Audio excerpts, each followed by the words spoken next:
Hello guys, welcome to our channel. आज हम class 12 के फिजिक्स का चैप्टर नंबर 6 इलेक्ट्रोमैग्नेटिक इंडक्शन का एग्जाम्पल नंबर 6.2 करने जा रहे हैं। लेट्स रीड द क्वेश्चन में क्या लिखा है। क्वेश्चन में लिखा है a square loop of side 10 centimetre, a square loop of side 10 centimeter and resistance 0.5 ohm is placed vertically in east-west plane.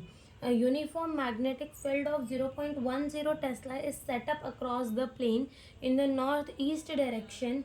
The magnetic field is decreased to zero in 0.70 second at the steady rate. Determine the magnitude of the induce EMF and current during this time interval.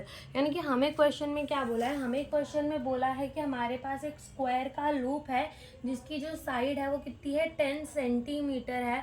और अगर हम इसे metre में convert करें तो ये क्या हो जाएगा, 10 को डिवाइड कर देंगे 100 से, 0 कटेगा तो 10 की पावर -1 मीटर हम बोल सकते हैं। ओके, अब इसमें जो रेजिस्टेंस गिवन है, रेजिस्टेंस हमें गिवन है 0.5 ओम।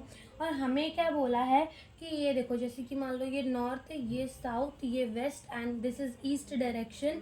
तो ईस्ट वेस्ट डायरेक्शन में जो अपना स्क्वायर लूप है वो ऐसे वर्टिकली रखा हुआ है, यानी कि ईस्ट वेस्ट डायरेक्शन में ऐसे वर्टिकली अपना जो स्क्वायर लूप है वो रखा हुआ है। ओके, और जो अपना मैग्नेटिक फील्ड है वो नॉर्थ ईस्ट डायरेक्शन में, यानी कि इस डायरेक्शन में जो है वो अपना मैग्नेटिक फील्ड है। ठीक है, और हमें बोला है कि जो इनिशियल मैग्नेटिक फील्ड है ना वो हमारी है 0.10 टेस्ला, और जो फाइनल मैग्नेटिक फील्ड है वो कितनी है, 0 टेस्ला है।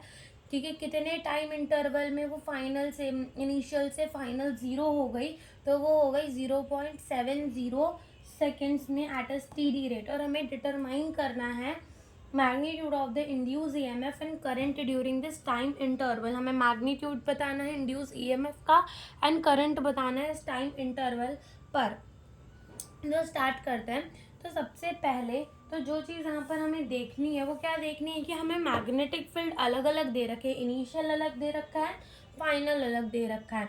हमसे पूछा क्या है, हमसे पूछा इंड्यूस ईएमएफ। तो इंड्यूस ईएमएफ क्या होता है, phi final minus phi initial upon में टाइम। तो चलो पहले सबसे पहले क्या निकालेंगे, फाई इनिशियल निकाल लेते हैं। तो वो क्या होता है, बी ए कॉस थीटा।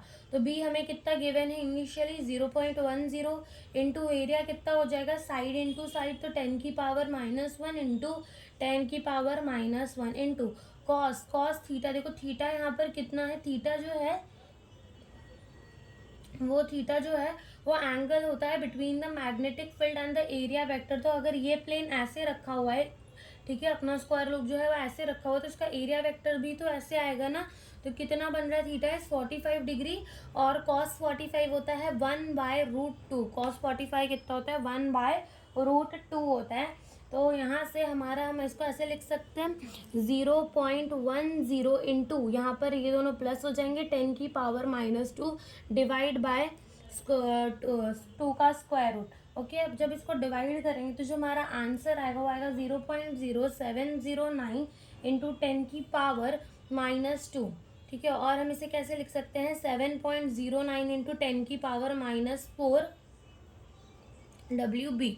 ठीक है, तो ये क्या आ गया अपना मैग्नेटिक, फ्लक्स आ गया। इनिशियली कितना फ्लक्स है हमारा वो आ गया। अब निकालते हैं फाइनल फ्लक्स कितना होगा। तो फाइनल फ्लक्स जो होगा वो 0 होगा, बिकॉज जो अपना फाइनल मैग्नेटिक फील्ड है वही 0 है। तो यहाँ कॉमा करके लिख दो कि जो फाइनल मैग्नेटिक फील्ड है वो 0 टेस्ला है, दैट्स वाई फ्लक्स फाइनल कितना आएगा, 0 आएगा। अब निकाल लेते हैं इंड्यूस ईएमएफ। 5 फाइनल कितना है अपना 0 माइनस इनिशियल 7.09 इंटू 10 की पावर -4 डिवाइडेड बाय टाइम हमें कितना गिवन है, टाइम हमें गिवन है 0.70। ओके, तो जब इसे डिवाइड करेंगे तो आंसर आएगा 10.12 इंटू 10 की पावर -4, और यहाँ से हम इसे ऐसे भी लिख सकते हैं 1 इंटू 10 की पावर -3 वोल्ट, और हम इसे ऐसे भी लिख सकते हैं मिली वोल्ट, 1 मिली वोल्ट। तो ये अपना इंड्यूस ईएमएफ आ गया। और हमसे क्या पूछा है कि इंड्यूस करंट कितना होगा।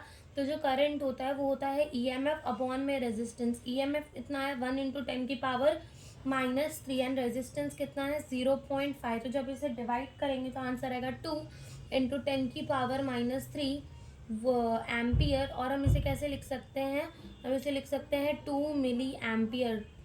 ठीक है, तो ये हमारा करंट आ गया। तो यही हमसे इस क्वेश्चन में पूछा था। Thank you for watching the video.